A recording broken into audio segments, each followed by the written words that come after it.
Selamat sore Tribuners, live update sore kembali hadir menyapa Anda edisi Selasa 2 Agustus 2022. Sore ini akan kami sajikan informasi mengenai berbagai peristiwa di Indonesia dan akan dilaporkan secara langsung oleh reporter kami di lapangan. Bersama saya Firdananda dan inilah live update selengkapnya. Kita ke berita pertama, Saudara Evan Fadli 10 tahun bocah warga desa Losarang, Kecamatan Losarang, Kabupaten Indramayu meninggal dunia. Kisahnya pun viral di media sosial. Pasalnya anak dari keluarga tidak mampu tersebut mengalami sakit parah. Tulang punggungnya bengkok hingga akhirnya meninggal dunia pada Sabtu 30 Juli lalu. Informasi lebih lengkapnya akan disampaikan oleh rekan jurnalis kami dari Tribun Cirebon. Ada Handika Rahman yang akan melaporkannya. Silakan rekan Handika. Baik, terima kasih rekan Firda. Selamat sore Tribun News. Dapat kami informasikan ya, Evan Fadli, bocah 10 tahun, warga desa Losarang, Kecamatan Losarang, Kabupaten Indramayu, akhirnya meninggal dunia. Kisahnya pun viral ya di media sosial, mengingat anak dari keluarga tidak mampu tersebut mengalami sakit parah, tulang punggungnya bengkok hingga akhirnya meninggal dunia pada Sabtu 30 Juli 2022 kemarin. Kejadian tersebut dialami oleh Evan Fadli saat bermain dengan teman-temannya di sekolah saat ia duduk di bangku kelas 3 SD pada tahun 2020 lalu. Saat itu bocah tersebut di-sliding atau dijatuhkan ya, kemudian ditindihi oleh teman-temannya hingga membuat tulang punggungnya bengkok. Diketahui pula Evan Fadli ini sejak kecil mengalami kelainan pada tulang sehingga membuat kondisinya semakin parah sejak kejadian tersebut. Sejak saat itu pula Evan Fadli diketahui tidak sekolah lagi sampai dengan sekarang. Bahkan untuk berjalan bocah tersebut kesulitan. Kejadian itu baru diketahui keluarga saat melihat jalan dari Evan Fadli seperti bongkok ya. Keluarga lalu menanyakan kondisi tersebut kepada bocah itu. Setelah dipaksa, akhirnya Evan Fadli menceritakan semua kejadian yang dialaminya. Untuk diketahui, Evan Fadli ini menurut keterangan keluarga merupakan sosok anak yang pendiam sehingga jarang menceritakan apapun yang dialaminya kepada pihak keluarga. Pada kesempatan itu, paman dari Evan Fadli pun menangis ya menceritakan kondisi dari keponakannya tersebut. Kondisi yang dialami Evan Fadli diakui Sodikin membuat keluarga sangat terpukul mengingat pamannya tersebut atau Sodikin ini dan neneknya yang merawat Evan Fadli sejak kecil. Ibu bocah tersebut diketahui sudah lama meninggal dunia saat Evan Fadli masih kecil dan ayahnya selalu tidak ada di rumah karena masih bekerja serabutan. Pada kesempatan itu, Lembaga Perlindungan Anak Indonesia atau LPAI Indramayu juga turut mendatangi kediaman dari Evan Fadli untuk mengklarifikasi berita yang beredar di media sosial yang menyebut bahwa Evan Fadli ini merupakan korban dari bullying ya oleh teman-temannya. Namun setelah diklarifikasi, ternyata LPAI pun membantah soal kabar tersebut. Mengingat saat dimintai keterangan dari pihak keluarga, diketahui Evan Fadli ini walau mengalami kejadian itu tetapi masih tetap ingin bersekolah dan ingin kembali bergabung dengan teman-temannya tersebut. Di sisi lain, pihak LPI pun menyayangkan mengingat kondisi permainan anak yang membahayakan seperti sliding dan menindih temannya tersebut bisa terjadi di lingkungan sekolah. Saat dikonfirmasi pun, Dinas Pendidikan dan Kebudayaan Kabupaten Indramayu mengakui kejadian tersebut. Pihaknya pun bakal menjadi bahan evaluasi ke depannya agar kejadian tersebut tidak terulang kembali, di mana pihak sekolah dan guru-guru diminta untuk lebih ketat lagi mengawasi anak-anak di sekolah. Di sisi lain, Disdikbud Kabupaten Indramayu juga sudah mengklarifikasi secara langsung kepada pihak sekolah tempat Evan Fadli belajar, di mana Evan Fadli ini diketahui sudah lama tidak masuk sekolah sehingga namanya pun sudah tidak tercatat sebagai murid di sana. Demikian laporan langsung dari Kabupaten Indramayu, Jawa Barat. Firda dikembalikan ke studio. Baik, terima kasih rekan Handika atas laporan Anda. Selamat bertugas kembali dan Tribuners akan kami tampilkan wawancara dari Koordinator LPAI Indramayu Adi Wijaya dan juga Paman Evan Fadli Sodikin. Berikut liputannya untuk Anda. Soal kasus bullying di Indramayu, benar atau tidak sih Pak? Sebenarnya ini tidak, ini hanya pergaulan anak-anak aja, anak remaja, maksudnya anak-anak masih bawah umur, permainan Cuman ini permasalahannya dia kebanyakan nonton di dunia media sosial yang seperti Smackdown atau apa. Tetapi kami sebagai APA Indramayu menyesalkan dalam hal tersebut, kenapa ibu guru yang sebagai pendidiknya itu kalau ada anak muridnya yang tidak sekolah lagi tidak pernah ditengok ataupun tidak pernah dikunjungi. Anak tersebut ini kejadiannya sudah hampir 2 tahun sebenarnya. Cuman viralnya di sini kan ada viral dibully ya, tetapi ini bukan dibully sebenarnya, hanya kenakalan anak-anak aja. Kecelakaan bermain. Kecelakaan anak saja. Jadi saya menghimbau kepada ibu guru, kepala sekolah untuk memperhatikan ke anak-anak tersebut. Jangan sampai terulang kembali seperti Dede Evan ini. Si bergurau ya, mungkin kata ada yang tahu kayak gitu, dijongklokin terus tindihin anak sama teman-temannya, ada 3 anak. Cuman pengen tuh saya tuh kayak waktu kayak kembali kayak dahulu lagi, pengen tuh kayak pihak sekolah maupun ya semuanya lah, intinya pengen kalau ada anak sakit itu harus jenguk, jangan diem aja orang. Kejadian kapan emang itu? Ya kayak udah sekitar lama ya, hampir 2 tahunan lah ibarat mah. Iya, kurang lebih lah. Awalnya itu gimana tuh kondisi fisiknya itu? Ya awal sih biasa aja, cuman dia nggak ngeluh. Nggak pernah cerita. Nggak pernah, cuman pas waktu saya pas nikah, cuman ada keganjalan lah jalannya tuh. Gimana itu jalannya? Jalannya kan kayak Perkara dugaan suap terhadap pegawai Badan Pemeriksa Keuangan atau BPK Jabar oleh Bupati Bogor nonaktif Ade Yasin akan dilanjutkan ke pemeriksaan saksi-saksi. Majelis Hakim yang dipimpin oleh Hera Kartiningsih itu menolak eksepsi atau nota pembelaan dari kuasa hukum Ade Yasin dalam sidang putusan sela di Pengadilan Negeri Bandung Jalan LLRE Marta Dinata Kota Bandung pada Senin 1 Agustus. Eksepsi dari Ade Yasin tidak diterima lantaran dakwaan yang dibacakan Jaksa Penuntut Umum KPK sudah sesuai, sehingga perkara Ade Yasin akan dilanjutkan ke agenda pemeriksaan saksi-saksi. Informasi lebih lengkapnya akan disampaikan oleh rekan jurnalis kami dari Tribun Jabar, ada Nasmi Abdurrahman yang akan melaporkannya. Silakan rekan Nasmi. Ya, selamat sore Firda dan Tribuners dimanapun Anda berada. Benar sekali bahwa Majelis Hakim yang diketuai Hera Kartiningsih memutuskan perkara dugaan suap terhadap pegawai Badan Pemeriksa Keuangan BPK Jabar oleh Bupati Bogor nonaktif Ade Yasin dilanjutkan ke pemeriksaan. Putusan tersebut dibacakan hakim dalam sidang putusan sela di Pengadilan Negeri Bandung, Jalan Marta Dinata kemarin pagi. Dalam sidang tersebut Ade Yasin masih hadir secara online dari Lapas Perempuan Sukamiskin. Adapun dalam amar putusannya, hakim beranggapan perlu dilakukan pemeriksaan lebih dalam terhadap fakta-fakta guna menghasilkan putusan yang adil.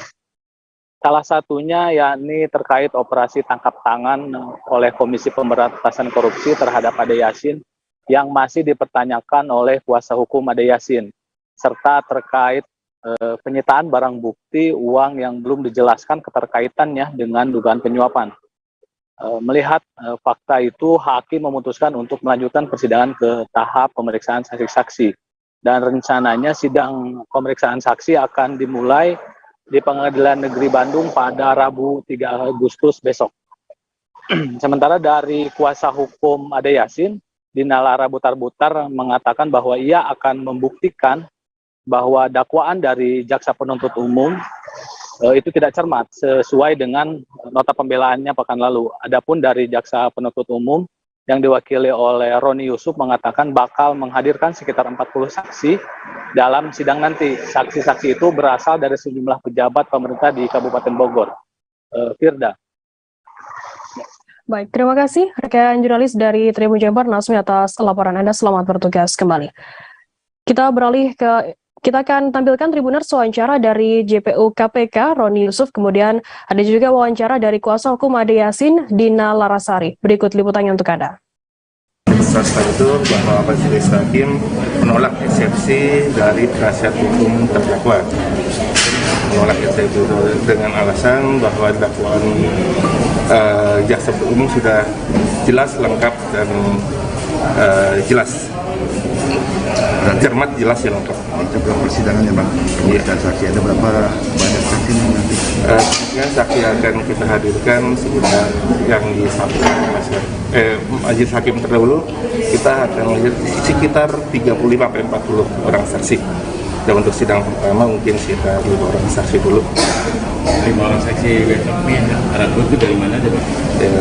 Itu dari hari yang juga saya sebutkan, mungkin dari orang DPKD itu. Tadi kita semua sudah mendengarkan bahwa eksepsi kita ditolak.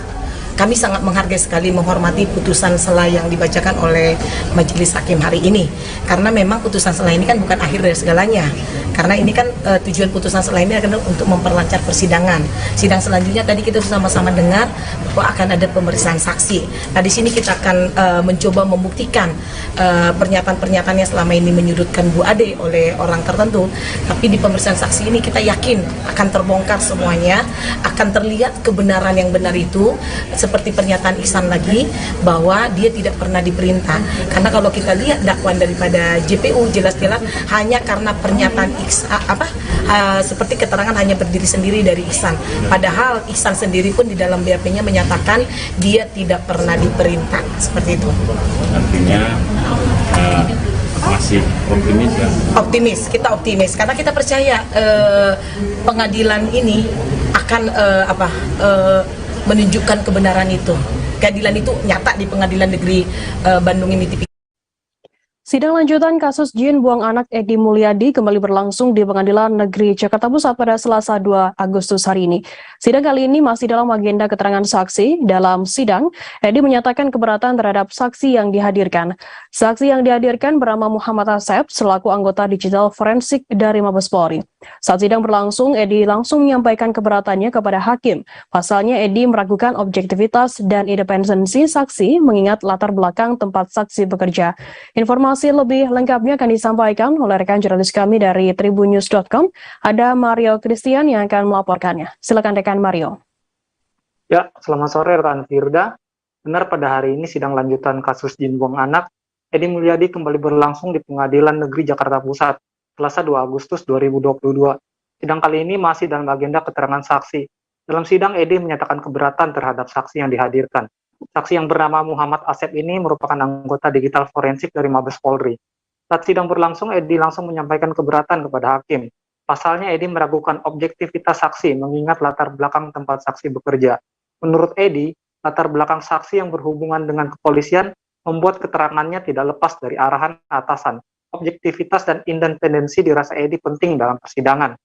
Namun melihat latar belakang saksi, ia yakin saksi tidak bisa objektif dan juga independen sebab tindakan keterangan saksi tidak lepas dari arahan atasannya.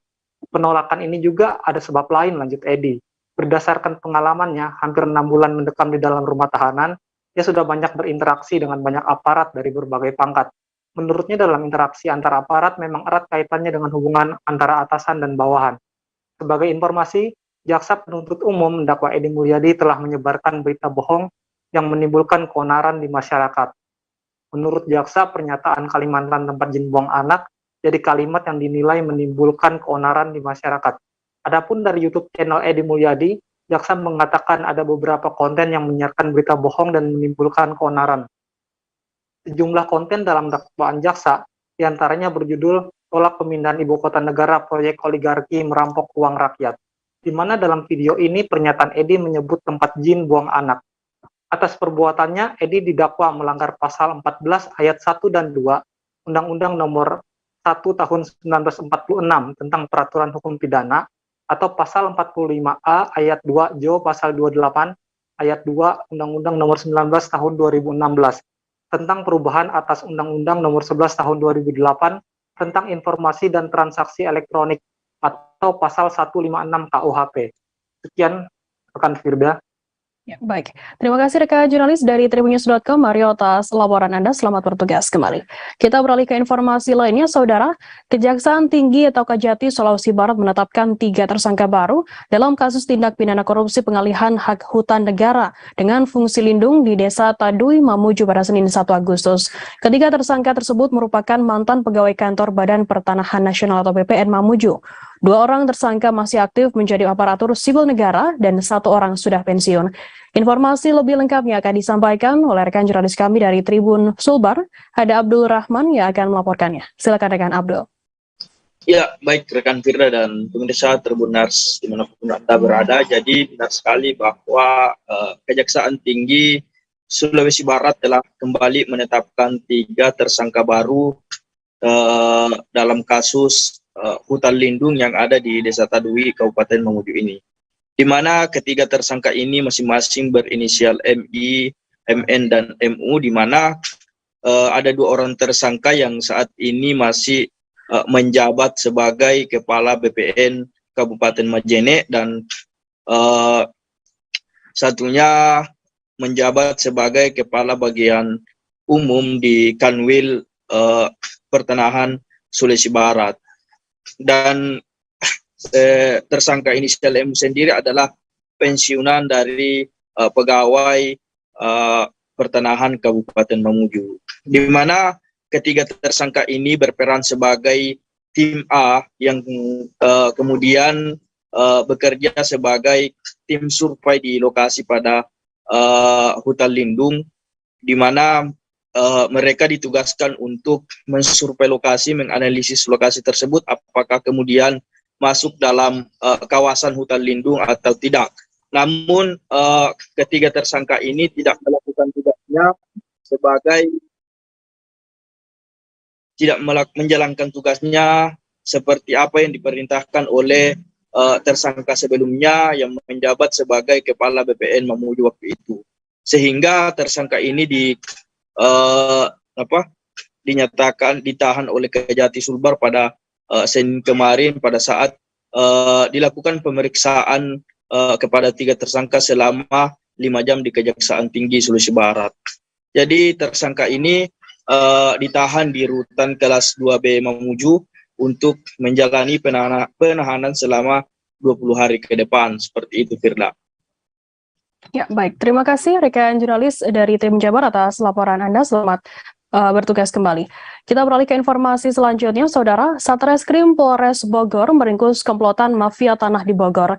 Pelaku berjumlah 6 orang melakukan pemalsuan sertifikat tanah percepatan pendaftaran tanah sistematis lengkap atau PTSL di wilayah Kabupaten Bogor. Kapolres Bogor AKBP Iman Imanuddin mengungkapkan para pelaku ini merupakan pelaku yang menerbitkan berkas-berkas palsu serta calo yang mengurus penerbitan sertifikat PTSL tersebut. Informasi lebih lengkapnya akan disampaikan oleh rekan jurnalis kami dari Tribun Bogor. Ada Naufal Fauzi yang akan melaporkannya. Silakan rekan Naufal.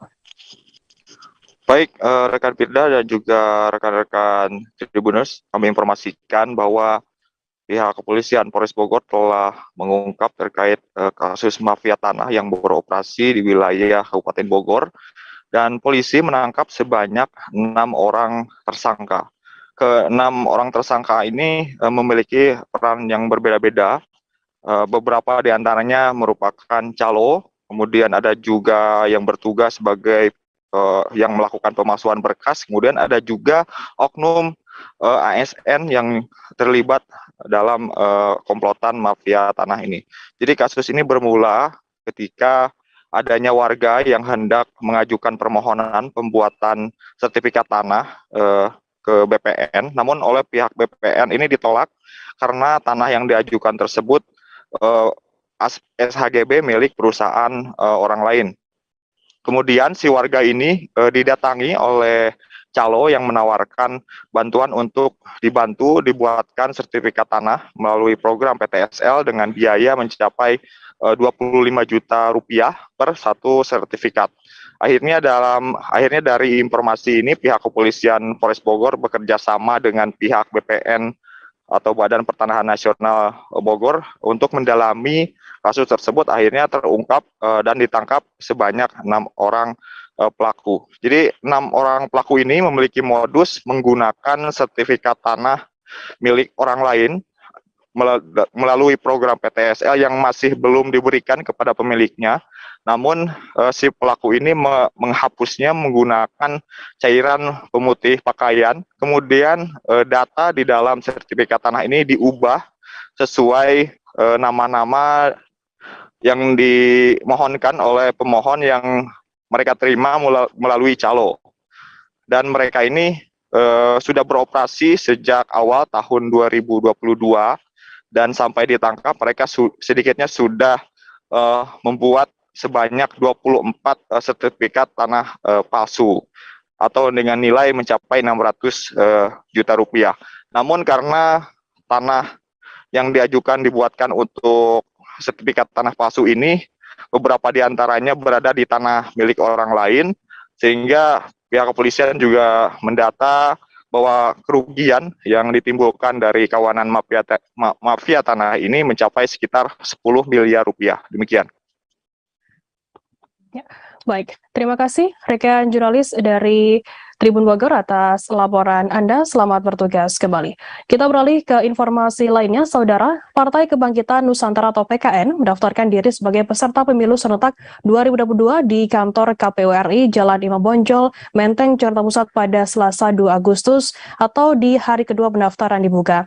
Pendaftaran PKN ke KPU dipimpin langsung oleh Ketua Umum PKN Gede Pasek Suardika. Informasi lebih lengkapnya terkait hal ini akan disampaikan oleh rekan jurnalis kami dari tribunnews.com. Ada Danang Triatmojo yang akan melaporkannya. Silakan rekan Danang. Baik, terima kasih Firda. Ya, berdasarkan informasi dari KPU RI kemarin, parpol yang dijadwalkan hadir mendaftar hanya ada satu, yakni PKN. Sama halnya dengan partai politik lain, PKN memeriahkan kedatangannya ke KPU dengan pertunjukan musik tradisional, ondel-ondel, pengibaran bendera PKN, dan spanduk yang dibawa oleh para pendukungnya. Pada hari kedua pendaftaran ini, terpantau lebih banyak personil aparat kepolisian yang berjaga di depan pintu gerbang KPU RI. Lalu lintas kendaraan di Jalan Imam Bonjol juga mendapat pengaturan oleh pihak kepolisian agar simpatisan parpol yang berkumpul tidak membuat lalu lintas tersendat. Adapun tadi, rombongan PKN hadir sekitar pukul 13.01 waktu Indonesia bagian Barat dan langsung diterima oleh Sekretaris Jenderal KPU RI Bernard Dermawan. Selepas menyerahkan dokumen pendaftaran ke KPU, Gede Pasek menyampaikan bahwa pihaknya secara yakin sudah melengkapi 100% pengunggahan dokumen pendaftaran ke sistem informasi partai politik milik KPU. Gede Pasek mengatakan mereka sudah melengkapi data syarat pendaftaran dengan perwakilan di 34 provinsi dan 501 kabupaten kota serta 5.271 kecamatan. PKN sendiri kata dia optimis dokumennya akan dinyatakan lengkap oleh KPU mengingat mereka sudah melampaui persyaratan minimal. Gede Pasek mengakui PKN memang tergolong partai baru, tapi meski masih baru, PKN disebut punya kepengurusan yang berpengalaman dalam pemilu dan perpolitikan tanah air. Diketahui sendiri, Gede Pasek merupakan mantan politisi Partai Demokrat dan mantan Sekretaris Jenderal Partai Hanura. Demikian Firda. Ya, baik, terima kasih rekan Danang Triatmojo dari tribunnews.com atas laporan Anda. Selamat bertugas kembali. Akan kami tampilkan Tribuners wawancara dari Ketua Umum Partai Kebangkitan Nusantara, Gede Pasek Suardika. Berikut liputannya untuk Anda. KN itu membuat 3 etape. Dari awal partai ini disiapkan, kami langsung membuat struktur 3 etape. 3 etape ini adalah etape pertama, etape lolos Kemenkumham. Etape kedua adalah lolos KPU RI, dan etape ketiga kami lolos di Parlemen Nasional dan Daerah, artinya lolos PT. Nah, hari ini kami sudah melewati dua etape. Saya satu etape sudah selesai sempurna, satu etape dalam masih proses. Yaitu kami sudah masuk ke level yang paling penting, yaitu pendaftaran. Kenapa kami katakan paling penting? Dengan sistem sipol, maka ini polanya jadi teramankan di situ. Kami menjadi yakin, kenapa? Karena semua yang kami store sudah memenuhi syarat dan diterima dalam sistem sipol KPU, sehingga 100% semua. Sehingga itulah kami pakai dasar mendaftar. Dan itu nanti dipakai untuk verifikasi administrasi kan. Nah, jadi etapa ini sudah kami lewati. Jadi kalau itu sudah berhasil nanti baru kami canangkan etapa ketiga, lolos Parlemen Nasional dan Parlemen Daerah. Jadi kami selalu berpikir bertahap. Tidak mau baru bikin partai besok sudah deklarasi capres A, capres B, atau kemudian sekian persen kursi, itu kan tidak rasional. Sementara kemudian ketika mendaftar pengurusnya kurang, kami nggak mau seperti itu. Musisi asal Bali yang tergabung dalam band Superman is Dead, IGD Ari Astina alias Jering SID, bebas cuti bersyarat pada Selasa 2 Agustus hari ini. Tanpa kehadiran sang istri Nora Alexandra serta pengacara Jerings, Iwayan Suardana di Lembaga Pemasyarakatan Kerobokan Jalan Gunung Tangkuban Perahu Kerobokan Bali. Jering tampil dengan mengenakan kemeja merah kotak-kotak dengan gaya rambut klimis andalannya. Dalam kesempatan tersebut, Jarings SID mengucapkan terima kasih kepada pihak-pihak yang telah membantu dan mendukungnya selama menjalani masa hukuman ini. Informasi lebih lengkapnya akan disampaikan oleh rekan jurnalis kami dari Tribun Bali. Ada Putu Yunia yang akan melaporkannya. Silakan rekan Yunia. Ya, terima kasih Vita. Jadi betul sekali pada hari ini Selasa 2 Agustus 2022 pukul 10 waktu Indonesia Tengah, musisi SID Jering sudah dinyatakan bebas cuti bersyarat dari lapas Kerobokan. Kebebasannya dia disambut gembira oleh sang istri Nora Alexandra dan juga pengacara. Jering dikabarkan juga akan melakukan beberapa agenda rencana setelah kebebasannya. Di antaranya akan melakukan program bayi tabung bersama sang istri, kemudian juga yang terdekat adalah melakukan honeymoon bersama sang istri. Rencananya Jering akan menyampaikan rencana bulan madunya yang akan berkunjung ke negara Turki. Selain itu, sebagai musisi juga Jering sudah merencanakan berbagai agenda konser dan juga rencana untuk merilis single terbarunya bersama grup band Superman Is Dead. Hal konser yang terdekat yang pertama adalah pada tanggal 18 Agustus nanti mereka akan merilis single baru bersama grup band SID dan juga merilis single baru bersama sang istri. Setelah itu mereka juga akan menyiapkan konser-konser yang bertajuk masa kini atau bertajuk dengan zaman kali juga bersama SID dan juga mempersiapkan kejutan istimewa di ulang tahun SID mendatang. Demikian informasi yang dapat kami sampaikan, kembali ke Firda. Baik, terima kasih rekan Yunia dari Tribun Bali atas laporannya. Selamat bertugas kembali. Kita beralih ke informasi selanjutnya. Menteri Perdagangan Republik Indonesia Zulkifli Hasan melakukan kunjungan kerja ke Provinsi Jambi. Dalam kunjungan kerja ini, Zulkifli Hasan mengunjungi Pasar Angso Duo di Kota Jambi, pabrik kelapa sawit yang ada di Kabupaten Batanghari, dan pabrik minyak kelapa sawit di Kabupaten Muaro Jambi. Informasi lebih lengkapnya akan disampaikan oleh rekan jurnalis kami dari Tribun Jambi. Ada Danang Noprianto yang akan melaporkannya. Silakan rekan Danang. Iya, Firda. Menteri Perdagangan Republik Indonesia Zulkifli Hasan atau Zulhas melakukan kunjungan kerja ke Provinsi Jambi hari ini. Zulhas tiba di Jambi pukul 10.15 dan disambut oleh Gubernur Jambi Al-Haris. Zulhas yang didampingi Al-Haris langsung menuju ke Pasar Angso Duo untuk melakukan pemantauan harga bahan pokok di Pasar Angso Duo. Zulhas meninjau harga minyak goreng, harga beras, harga cabai, bawang merah, dan harga ayam potong. Ia juga membagikan bahan pokok tersebut yang dibeli dari pedagang kepada pengunjung pasar secara gratis. Zulhas mengatakan hasil pantauan di Pasar Angso Duo bahwa harga bahan pokok terkendali. Kata dia, seluruh bahan pokok yang ada di Pasar Angso Duo semuanya sudah turun harganya. Jadi soal bahan pangan ini ia katakan sudah aman hingga saat ini. Selanjutnya, Mendak Zulhas bersama Gubernur Jambi melakukan perjalanan menuju PT Pratama Intercipta atau PT Nusantara Green Energy yang berada di Kecamatan Batin, Kabupaten Batanghari menggunakan helikopter. Dalam kunjungannya, Zulhas melakukan groundbreaking atau peletakan batu pertama perusahaan kelapa sawit PT Pratama Intercipta. Zulhas juga melakukan audiensi dengan para petani sawit di Kabupaten Batanghari.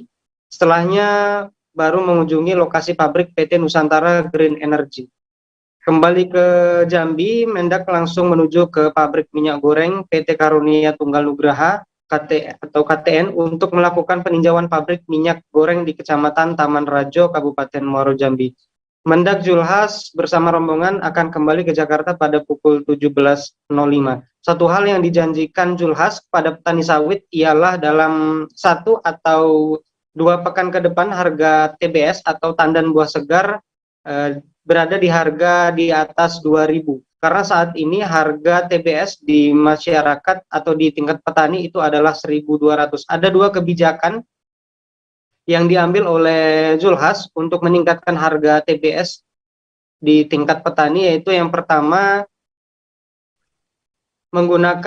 menangguhkan pungutan ekspor sebesar $200 dan digratiskan untuk ke perusahaan tersebut, sehingga menambah biaya atau harga dari TBS itu nambah 600. Kemudian dari frekuensi pajak yang sebelumnya 1 bulan, saat ini hanya menjadi 2 minggu, yang awalnya $288 hanya menjadi $50, sehingga total penambahan harga yaitu 1.240. Jika ditambahkan dengan harga di petani saat ini 1.200 ditambah 1.240 akan lebih dari 2.000 pada 2 pekan ke depan. Itu hal yang dijanjikan oleh Zulhas kepada para petani untuk meningkatkan harga TBS di Provinsi Jambi. Begitu, Firda. Ya, baik, terima kasih rekan jurnalis dari Tribun Jambi atas laporan Anda. Selamat bertugas kembali. Kita beralih ke Sukabumi, Saudara. Polres Sukabumi Kota mengungkap kasus peredaran pengedar narkoba jenis sabu, ganja, dan obat ilegal tanpa resep dokter berbahaya selama 1 bulan terakhir. Ada 22 pelaku yang ditangkap, 2 orang diantaranya suami istri yakni berinisial EN, sang istri 29 tahun, dan DR 31 tahun ditangkap di rumah kontrakan yang terletak di Kecamatan Warung Doyong, Kota Sukabumi. Informasi lebih lengkapnya akan disampaikan oleh rekan jurnalis kami dari Tribun Jabar. Ada Dian Herdiansyah yang akan melaporkannya. Silakan rekan Dian. Baik, terima kasih rekan Firda. Bahwa dalam 1 bulan ini Satpol Polres Sukabumi Kota menangkap 22 pelaku pengedar obat-obatan terlarang, termasuk di dalamnya berupa sabu, ganja, dan obat berbahaya dan psikotropika. Dari 22 tersangka tersebut ada 17 TKP kejadian. Yang pertama di Kecamatan Baros 1 kasus, Kecamatan Cikoli 1 kasus, dan Kecamatan Cisaat 1 kasus. Sementara Kecamatan Ciberem 2 kasus, paling terbesar di Kecamatan Warudoyong 4 kasus. Sementara di Kecamatan Citamyang 3 kasus, Kecamatan Lembersitu 1 kasus, dan Kecamatan Gunung Guruh 2 kasus, Kecamatan Sukabumi 2 kasus. Semuanya terdapat 17 perkara.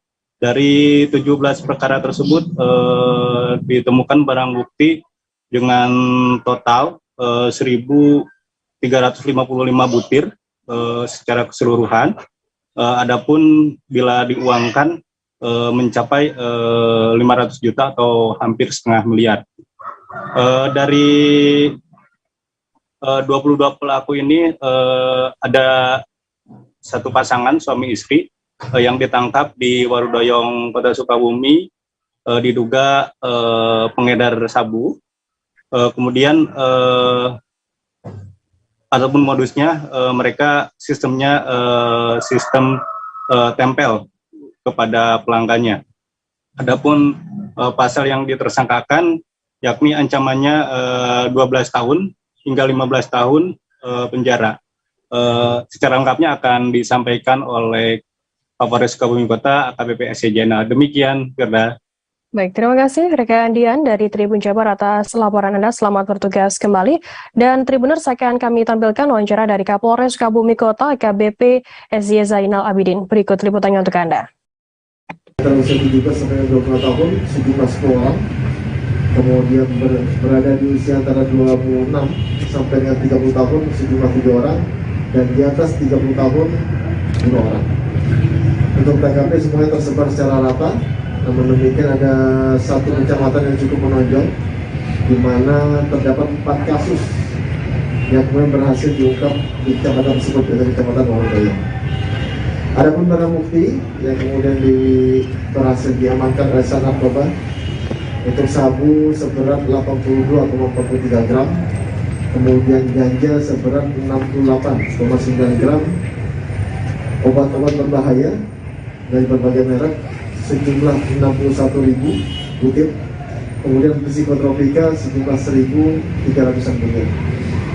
Dari barang bukti tersebut kalau kemudian kita uangkan, maka kemudian akan menyentuh di angka hampir mendekati 500 juta rupiah.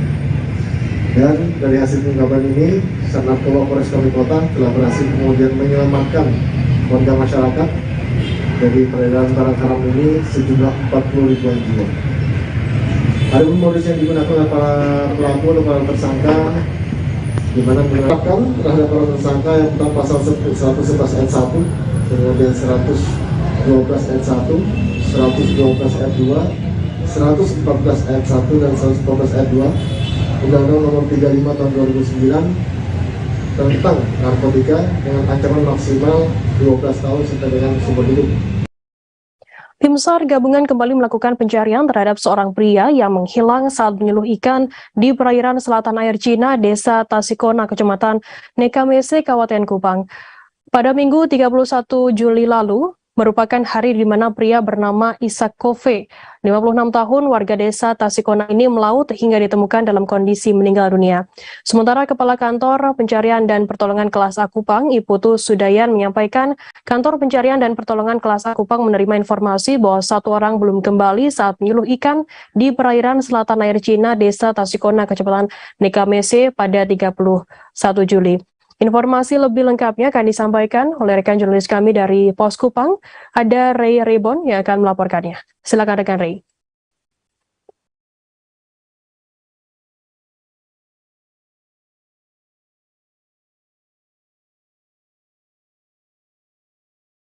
Halo rekan Ray.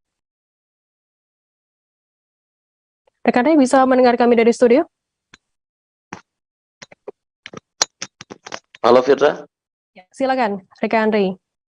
Baik, terima kasih Firda. Selamat sore Tribuners.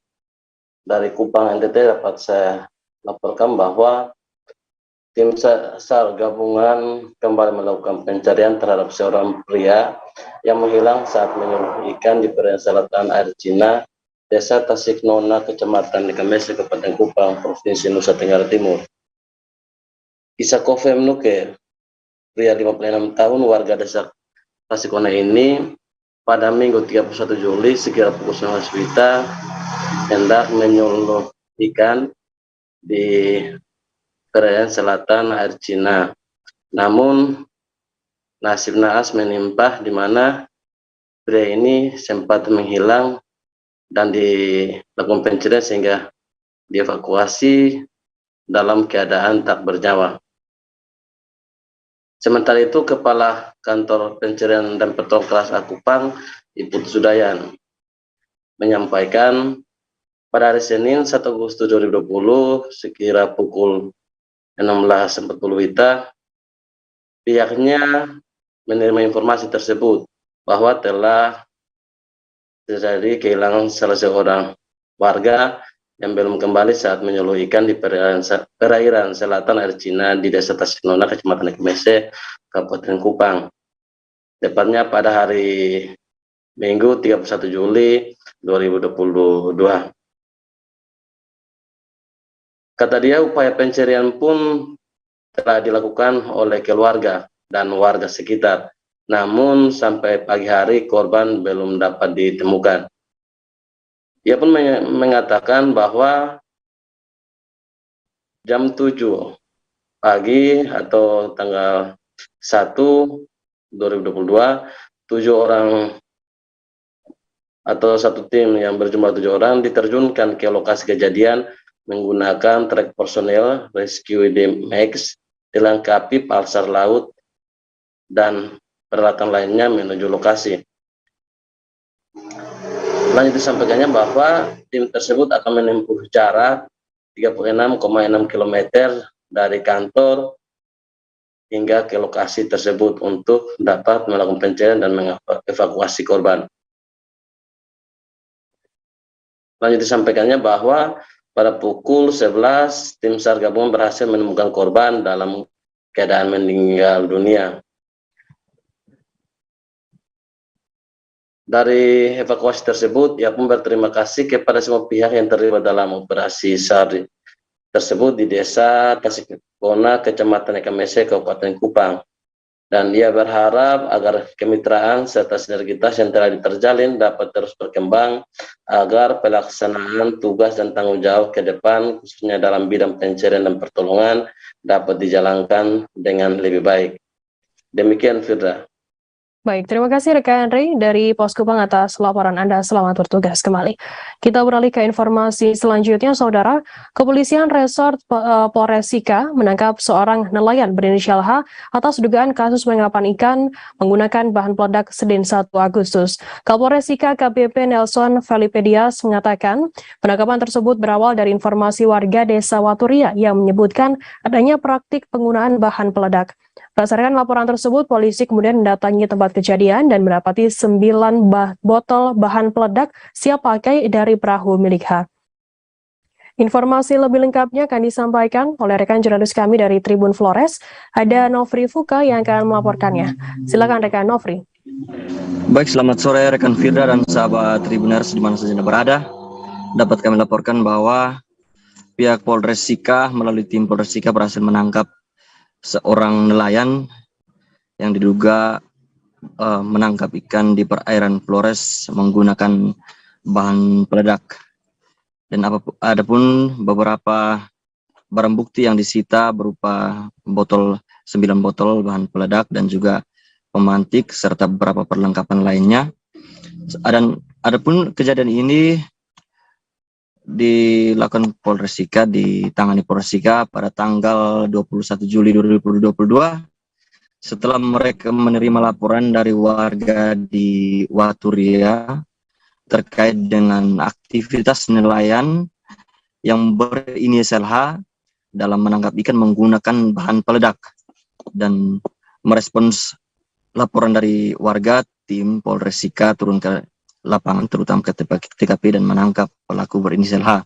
Adapun saat ditangkap, pelaku berinisial H mengaku bahwa memang barang-barang tersebut adalah miliknya dan selama ini digunakan untuk aktivitas di perairan Laut Flores bersama dengan rekan-rekannya. Pelaku saat ini sudah diamankan di Polres Sika dan sejauh ini dari pihak Polres Sika dalam proses melakukan penyelidikan lanjutan terkait dengan kejadian ini. Dan adapun penyampaian dari Kapolres Sika AKBP Nelson Felipe Dias Kuntas, pelaku dijerat dengan Undang-Undang Pasal 1 Ayat 1 Undang-Undang Darurat Nomor 12 Tahun 1951 terkait tentang penggunaan senjata api dan bahan peledak. Dan pelaku terancam 10 tahun penjara. Kemarin saat konferensi pers, pelaku juga dihadirkan di sana dan saat ini ditahan di Polres Sika. Demikian informasi yang dapat kami sampaikan terkait dengan kejadian kemarin. Terima kasih rekan Novi Fuka dari Tribun Flores atas laporannya. Selamat bertugas kembali. Dan Tribuners akan kami tampilkan wawancara dari Kapolres Sika AKBP Nelson Felipe Dias. Berikut liputannya untuk Anda. Ya, saat ini menggunakan undang-undang darurat, ya, menggunakan bom. Ini juga kita menerima laporan dari masyarakat melapor kepada kami pada hari Kamis tanggal 21 Juni 2022 jam 18.30 ya, di TKP-nya itu di pantai Waturia di atas kapal motor yang menggunakan ini ada DP-nya ada bom, jadi menggunakan untuk bom ikan. Jika masyarakat melapor ke kami, sehingga kami melakukan penyidikan dan lainnya. Pasal yang kami terapkan itu pasal 1 ayat 1 Undang-Undang Darurat Nomor 12 Tahun. Tak sampai sehari sejumlah agenda kunjungan kerja atau kunker Ketua Umum TPPKK Pusat Nyonya Tri Tito Karnavian diembannya di Kota Bitung, Provinsi Sulawesi Utara pada Senin 1 Agustus. Kunker yang dilaksanakan Ketua Umum TPPKK Pusat Nyonya Tri Tito Karnavian bersama rombongan dari Jakarta didampingi Ketua TPPKK Kota Bitung, kemudian Sekretaris 1 TPPKK Kota Bitung Ellen Honandar, kemudian Ketua Dharma Wanita Persatuan Kota Bitung Nurjaya Teneo. Informasi lebih lengkapnya akan disampaikan oleh rekan jurnalis kami dari Tribun Manado. Ada Christian Moyongkere yang akan melaporkannya. Silakan rekan Christian. Selamat sore rekan Firda dan Tribuners dimanapun Anda berada. Baik, dapat kami laporkan terkait dengan...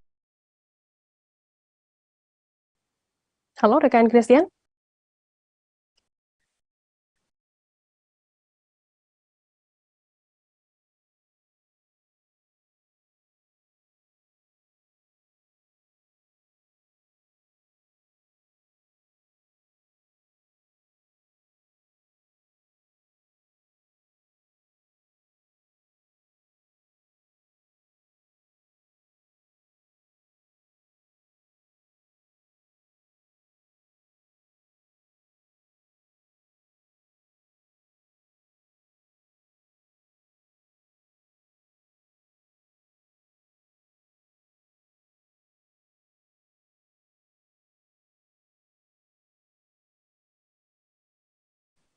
Baik rekan Firda dan Tribuners dimanapun Anda berada, benar sekali bahwa pada hari Senin tanggal 1 Agustus tahun 2022, Ketua Umum Tim Penggerak PKK atau Ketua Umum Tim Penggerak PKK Pusat, Nyonya Tri Tito Karnavian, melakukan kunjungan kerja ke Kota Bitung, Provinsi Sulawesi Utara, di mana dalam lawatannya tersebut, istri dari Menteri Dalam Negeri Republik Indonesia, Haji Muhammad Tito Karnavian, melakukan berbagai agenda, seperti mendatangi Posyandu Flamboyan yang ada di Kelurahan Girian Weru 2, Kecamatan Girian, Kota Bitung.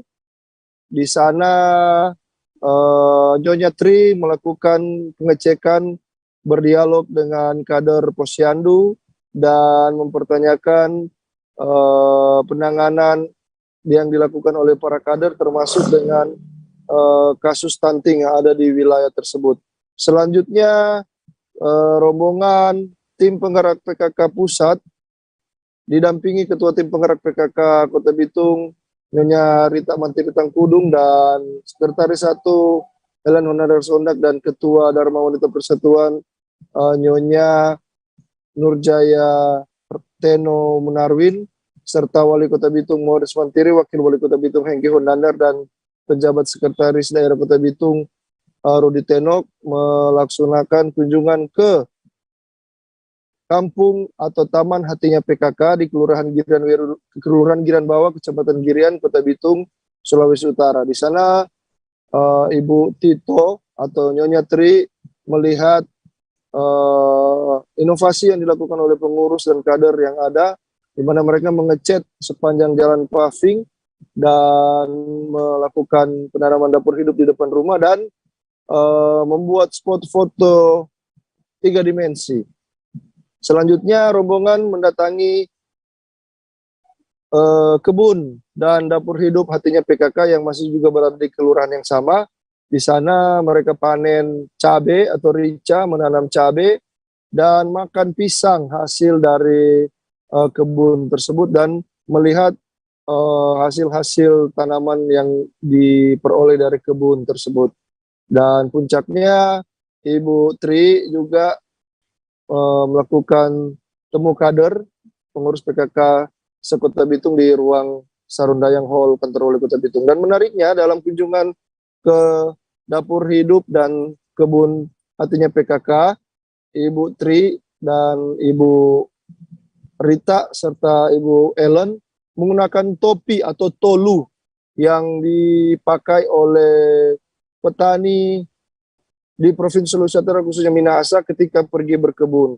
Dan di akhir lawatannya ke Kota Bitung, Nyonya Tri melaksanakan peletakan bantuan pertama, bantuan pemerintah melalui Tim Penggerak PKK Pusat, yaitu pembangunan lapangan voli di kantor atau kepada pengurus kecamatan, pengurus PKK yang ada di Kecamatan Nirtemaga. Dan menariknya juga, lapangan voli tersebut diusulkan diberi nama sesuai dengan nama atlet bola voli putra asal Sulawesi Utara atau asal Kota Bitung, bernama Randy Tamamilang, yang saat ini merupakan polisi aktif berdinas di Polda Jawa Timur dan memperkuat tim bola voli Surabaya Samator, dan bersama-sama dengan tim nasional Indonesia meraih medali emas pada ajang SEA Games Hanoi, Vietnam tahun 2022. Demikian rekan Firda.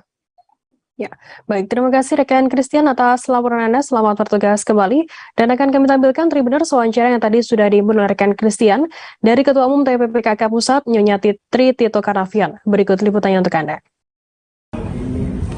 Ini merupakan kunjungan kerja saya selaku Ketua Umum PKK, di mana saya ikut memberi motivasi kepada semua kepengurusan tim PKK nasional, khususnya di Kota Madiun Bitung ini, beserta para kader PKK sampai ke Dasar Wisma, yang saya tahu mereka telah bekerja keras dalam mensukseskan program-program PKK yang terdiri dari 10 program pokok PKK, di mana 10 program pokok PKK ini adalah kebutuhan dasar dari semua masyarakat, mulai dari pendidikan karakter kepada anak kita dan juga sampai kesehatan para ibu hamil,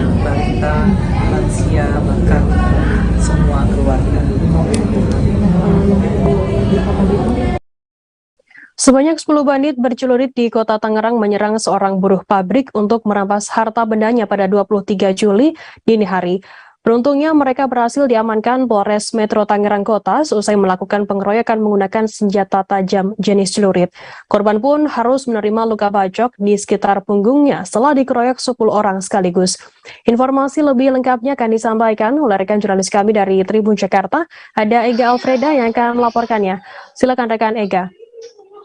Baik, terima kasih rekan Frida. Betul, dapat langsung dilakukan dari Kota Tangerang bahwa pada tanggal 23 2022 sekawanan bandit berjumlah 10 orang mengeroyok seorang pabrik buruh di kawasan Batu Ceper, Kota Tangerang, yaitu tepatnya di depan pabrik PT Lotus.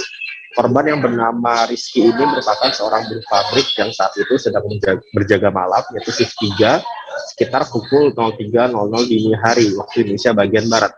Kala itu Rizky bersama temannya tengah beristirahat dan hendak ke warung untuk membeli makanan juga minuman, dan tiba-tiba saja dari arah yang berlawanan datang sekelompok bandit berjumlah 5 motor, yang satu motornya itu diboncengi oleh 2 orang, sehingga total pelaku ini berjumlah 10 orang yang tiba-tiba saja menodongkan sebuah senjata tajam jenis celurit ke arah Rizky dan temannya ini, yang membuat kedua korban akhirnya melarikan diri dan sempat terjatuh, yaitu korban bernama Rizky di depan pabrik tempatnya bekerja, yaitu di PT Lotus di Kecamatan Batu Ceper, Kota Tangerang. Nah, untungnya saat korban Rizky ini sedang terjatuh di depan pabriknya itu, sempat terekam CCTV oleh CCTV pabrik sekitar yang akhirnya sempat viral dan juga sempat terekam di media sosial setempat, yaitu di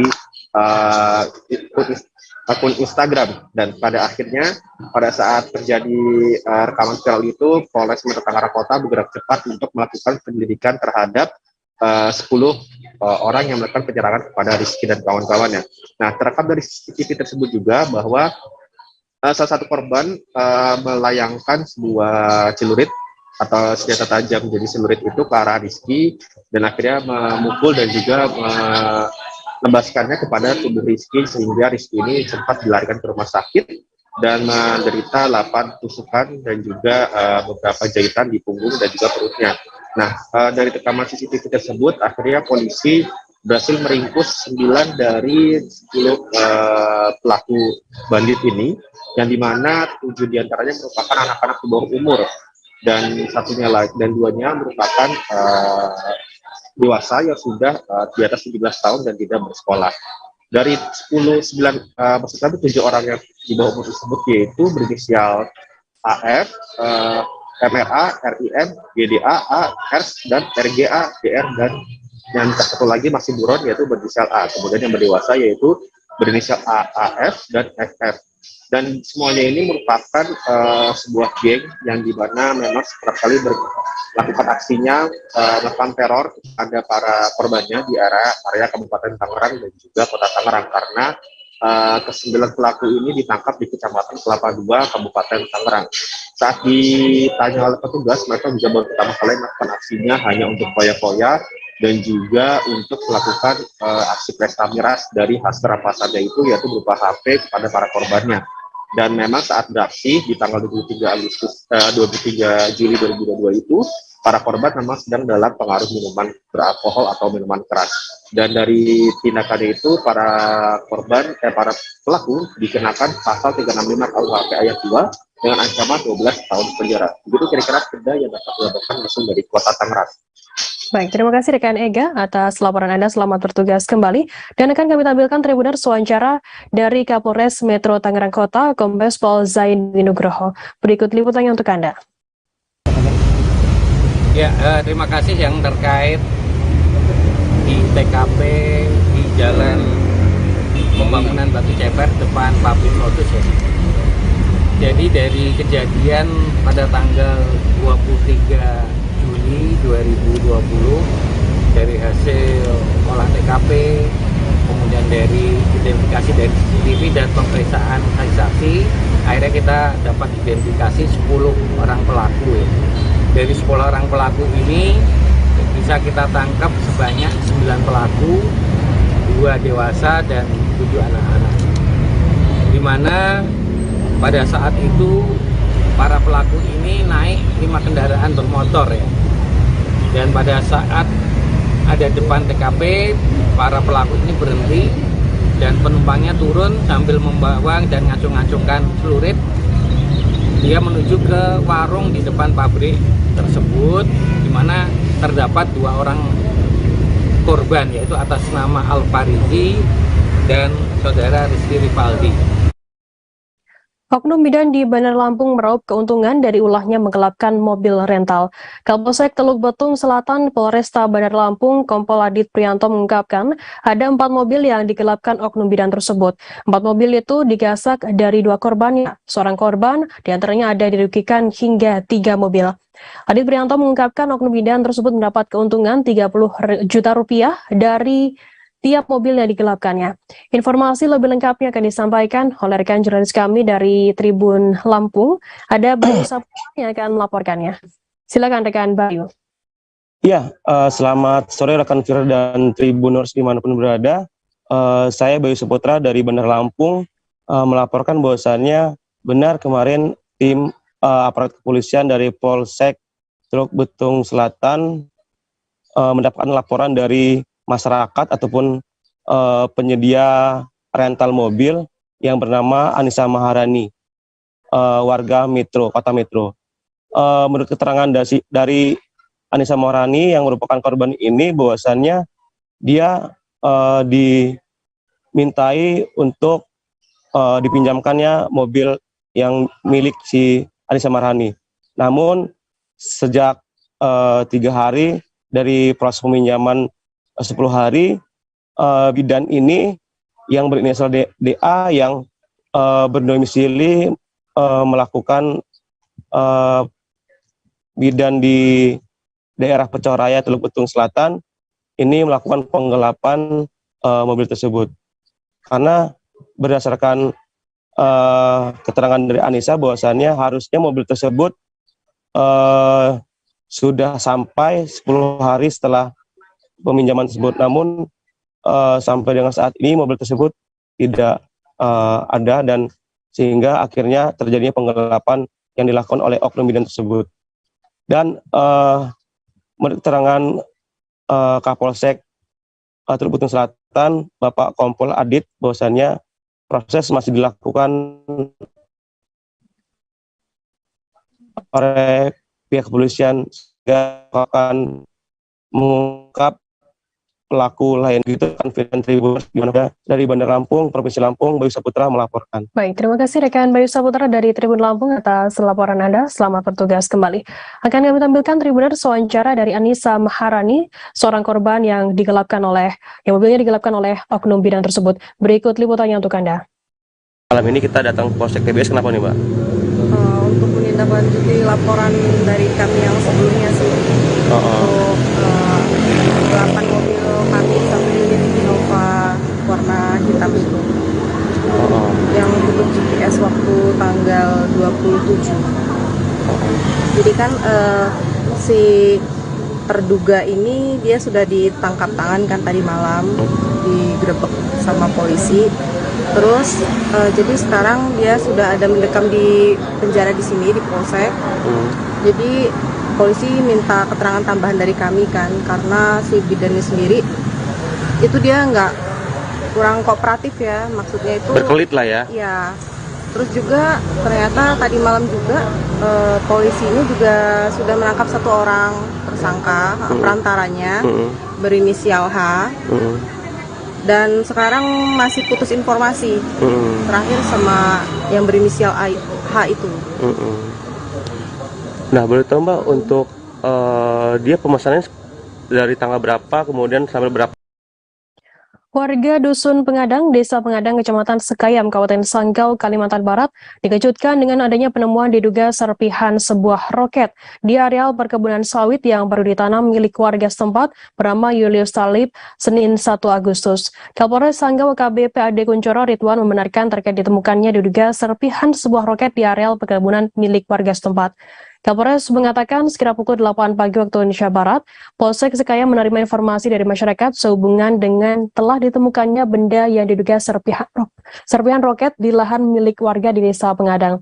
Informasi lebih lengkapnya akan disampaikan oleh rekan jurnalis kami dari Tribun Pontianak, ada Henry Cornelius yang akan melaporkannya. Silakan rekan Henry. Ya, selamat sore Firda. Dapat kami sampaikan bahwa warga Dusun Pengadang, Desa Pengadang, Kecamatan Sekayam, Kabupaten Sanggau, Kalimantan Barat dikejutkan dengan adanya penemuan diduga serpihan sebuah roket di area perkebunan sawit yang baru ditanam milik warga setempat, yaitu Julius Talib. Nah, terkait itu, Kapolres Sanggau AKBP Ade Kuncoro Ridwan mengatakan bahwa pada Senin tanggal 1 Agustus 2022 sekitar pukul 8.30 WIB, Polsek Sekayam menerima informasi dari masyarakat sehubungan dengan telah ditemukannya benda yang diduga serpihan roket di lahan milik warga di Desa Pengadang tersebut. Nah, atas informasi tersebut, selanjutnya personel Polsek Sekayam beserta warga dan juga yang lainnya melakukan pengecekan di lokasi. Nah, untuk diketahui serpihan diduga roket tersebut berdiameter, yaitu panjangnya 5 meter dan lebarnya 2 meter.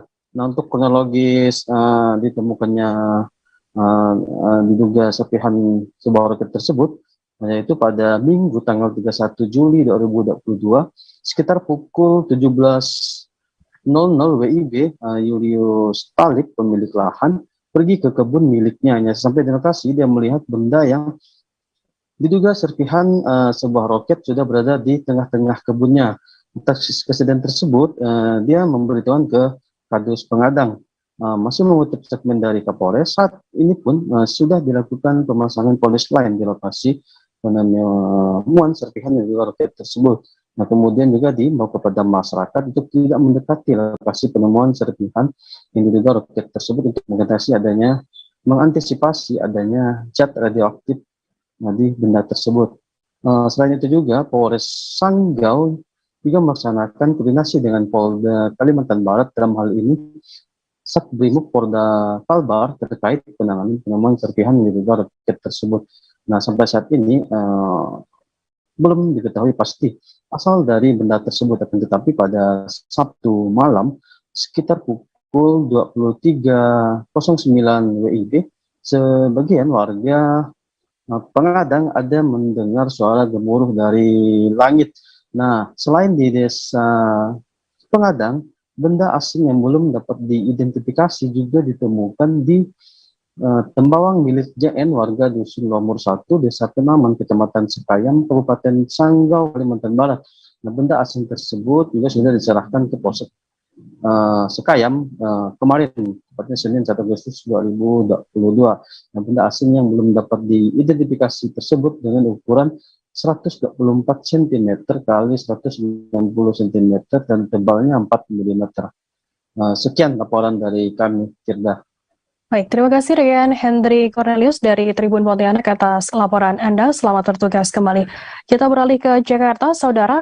Warga bernama Bambang, 53 tahun, mengungkapkan detik-detik robohnya proyek revitalisasi Gor Mampang Perapatan, Jakarta Selatan. Peristiwa terjadi pada Minggu 31 Juli siang itu menewaskan 2 kuli bangunan berinisial AJ 48 tahun dan IN 23 tahun. Bambang mengatakan saat kejadian terdengar suara bangunan runtuh yang sangat kencang. Suara itu terdengar jelas oleh Bambang saat peristiwa terjadi tengah berada di sekitar Gor Mampang Perapatan.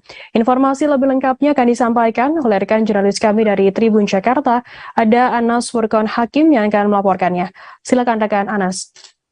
Iya, baik Firda dan Tribuners, peristiwa robohnya material bangunan proyek revitalisasi GOR Kecamatan Mampang Perapatan, Jakarta Selatan terjadi pada Minggu 31 Juli 2022 sekitar pukul 13:30. Peristiwa itu menewaskan 2 pekerja di proyek revitalisasi tersebut, yakni 2 pria berinisial IJ dan AN. Keduanya berusia masing-masing 48 tahun dan 23 tahun.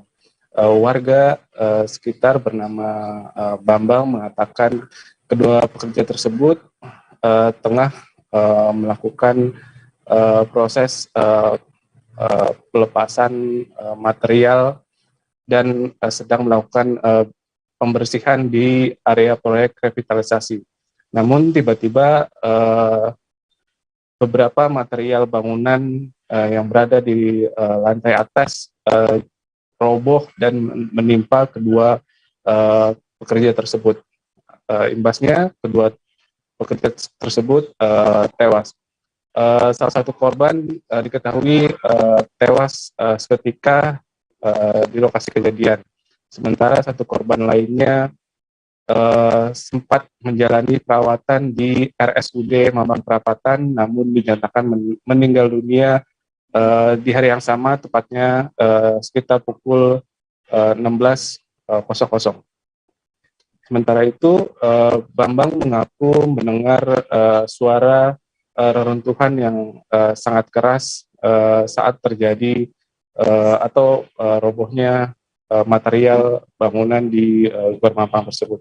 Menurutnya suara tersebut terdengar hingga radius 300 meter dari lokasi kejadian. Bambang mengaku kerap bertemu dengan kedua korban dan mengobrol di depan area Gor Mampang. Ia juga sempat mengingatkan kedua korban tersebut untuk menggunakan alat pelindung diri seperti helm dan juga rompi. Namun peringatan tersebut diduga diabaikan oleh kedua korban yang mengaku ribet atau kerepotan ketika mengenakan alat pelindung diri. Sementara itu, Kapolsek Mampang Perapatan Kompol Supriyadi mengatakan bahwa pihaknya telah memeriksa 7 orang saksi, termasuk pemborong proyek revitalisasi Gor Mampang Perapatan. Di sisi lain, ia mengungkapkan bahwa telah terjadi perdamaian antara keluarga korban dan pengelola proyek revitalisasi tersebut. Namun, ia memastikan proses penyelidikan terutama terkait dugaan unsur kelalaian tetap dilakukan pihak kepolisian. Demikian, Firda. Ya, baik. Terima kasih rekan Anas dari Tribun Jakarta atas laporan Anda. Selamat bertugas kembali. Akan kami tampilkan Tribuners wawancara dari seorang saksi mata bernama Bambang. Dan berikut liputannya untuk Anda. Bisa dijelasin Pak Bambang terkait peristiwa yang terjadi pada minggu siang?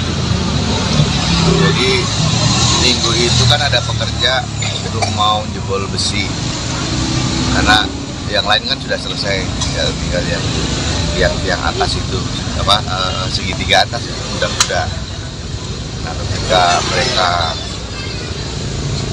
menjebol baut-baut yang ada itu kan dilobangin, nggak mungkin dia putar pakai alat kan, dilobangin.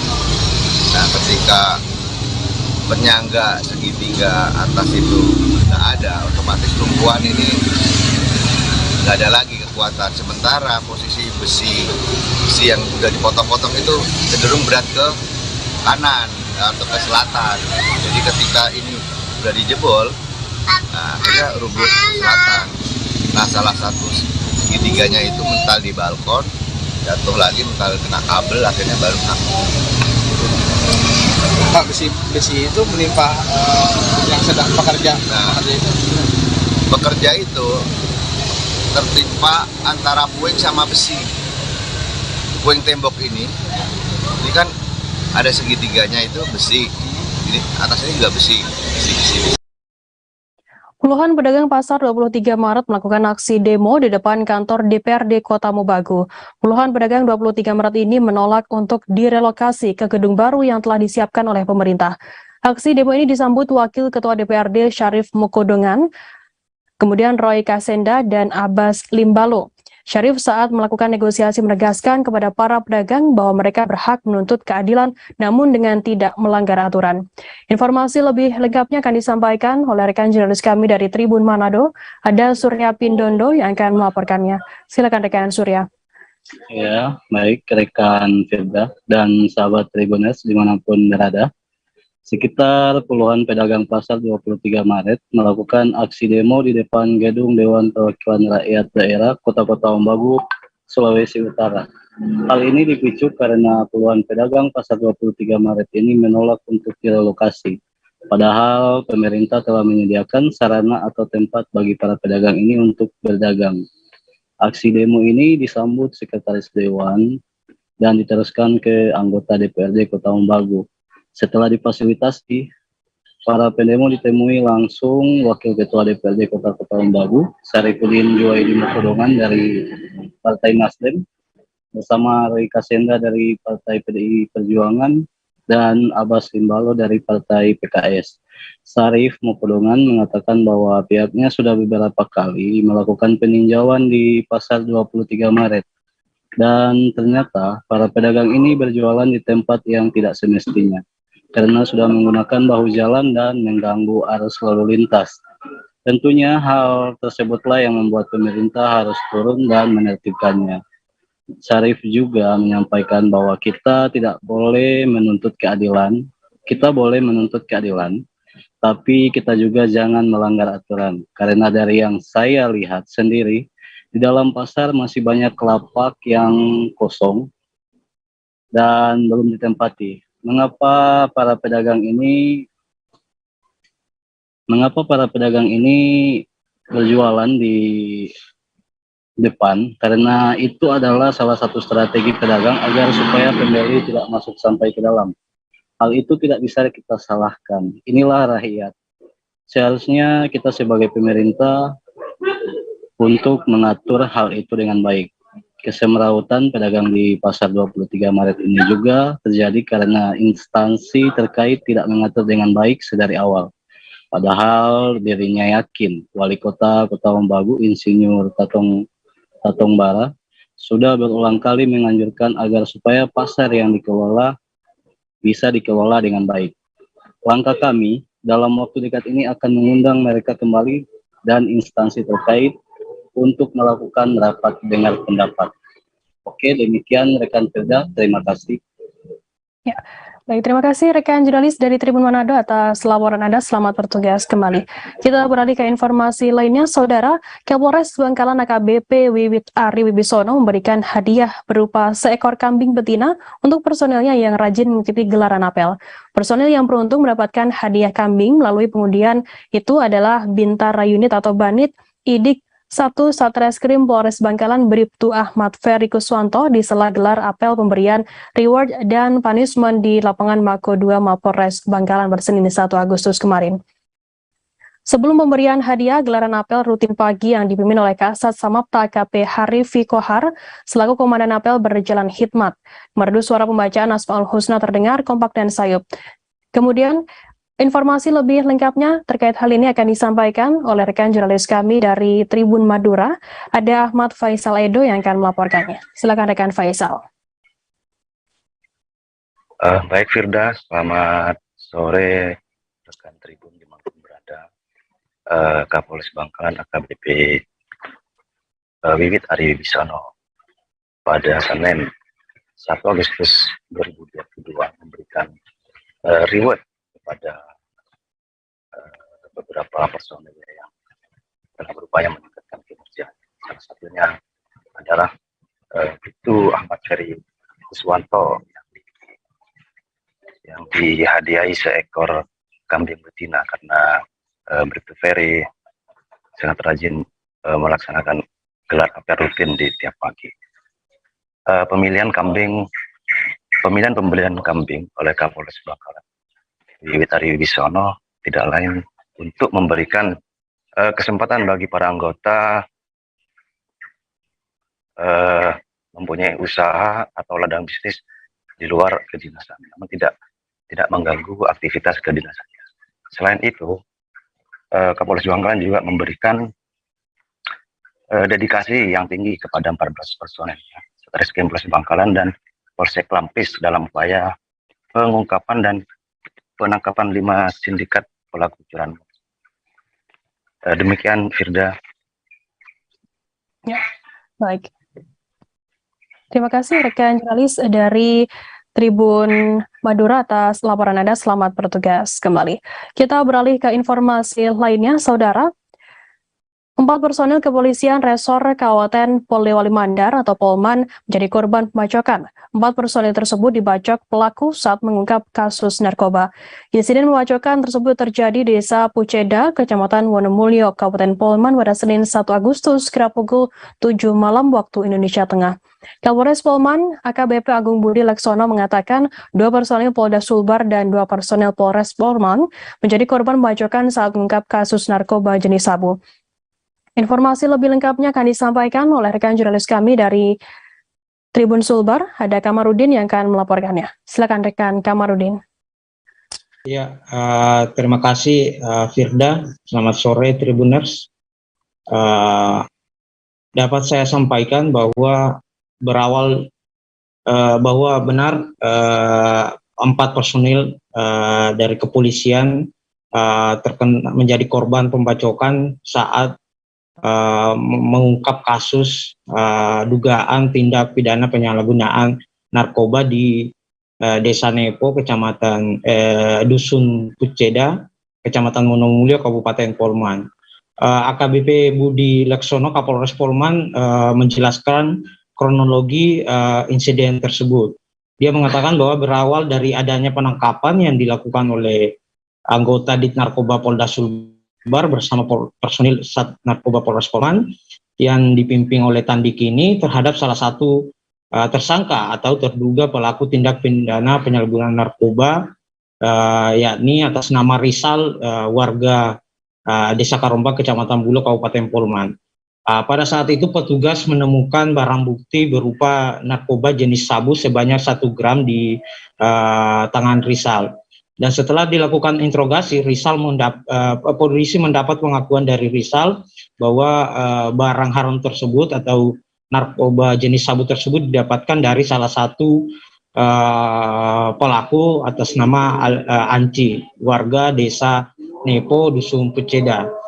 Sehingga pada saat itu AKBP Budi Laksono menjelaskan bahwa pada saat itu petugas narkoba atau petugas polisi Sat Narkoba Polres Polman langsung mendatangi rumah Anci dan hendak melakukan penangkapan terhadap dugaan pelaku penyalahgunaan tersebut.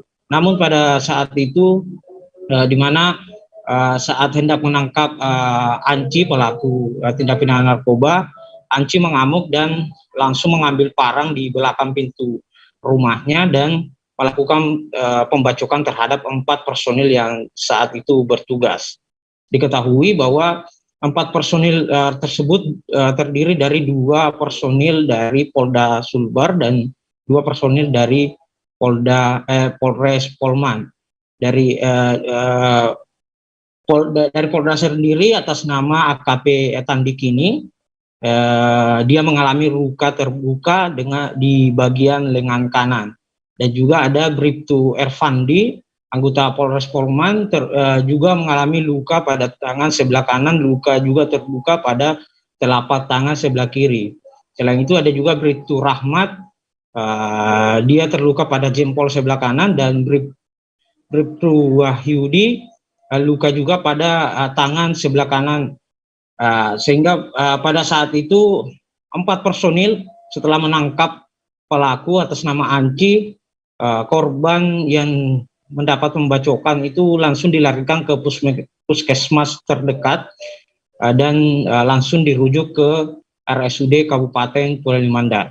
Saat ini pelaku sudah diamankan atas nama Anci, sudah diamankan di Polres Polman, dan juga atas nama Rizal yang terduga pelaku penyalahgunaan narkoba sudah diamankan di Polres Polman. Demikian Firda yang dapat saya sampaikan.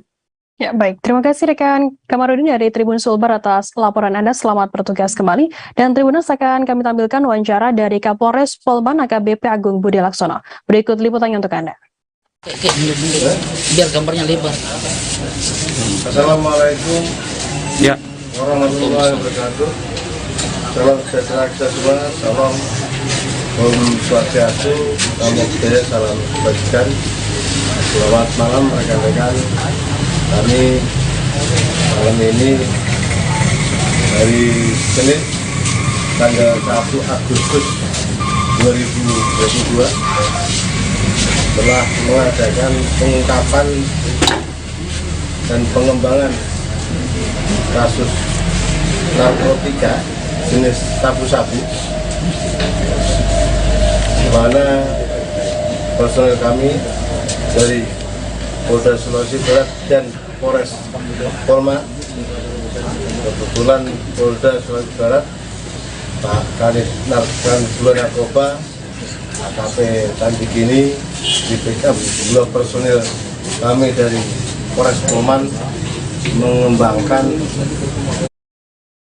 puluhan lukisan hasil karya seniman lokal di Kabupaten Bekasi dipentaskan dalam pameran Bulan Bung Karno 121 di Museum Gedung Juang Tambun Selatan, Kabupaten Bekasi pada 1 hingga 4 Agustus 2022. Selain bisa dinikmati, lukisan tersebut juga dijual kepada masyarakat yang mengagumi seni gambar hasil tangan para seniman yang tergabung dalam komunitas seniman Kabupaten Bekasi. Informasi lebih lengkapnya akan disampaikan oleh rekan jurnalis kami dari wartakotalive.com. Ada Rangga Baskoro yang akan melaporkannya. Silakan rekan Rangga. Selamat sore Tribuners. Seorang seniman memiliki gayanya masing-masing untuk mengekspresikan gagasan lukisannya tersebut. Seperti seniman asal Kabupaten Bekasi bernama Onin Sontani. Onin yang tergabung dalam komunitas seniman Kabupaten Bekasi melukis mengenai misteri sosok Presiden Indonesia yang ke-8 pada pemilu 2024 mendatang. Lukisan tersebut kini dipajang pada pameran Bulan Bung Karno di Museum Gedung Juang Tambun Selatan. Onin menceritakan bahwa lukisan itu merupakan hasil gagasannya mengenai misteri siapa sosok yang akan menjadi Presiden Indonesia pada 2024 mendatang.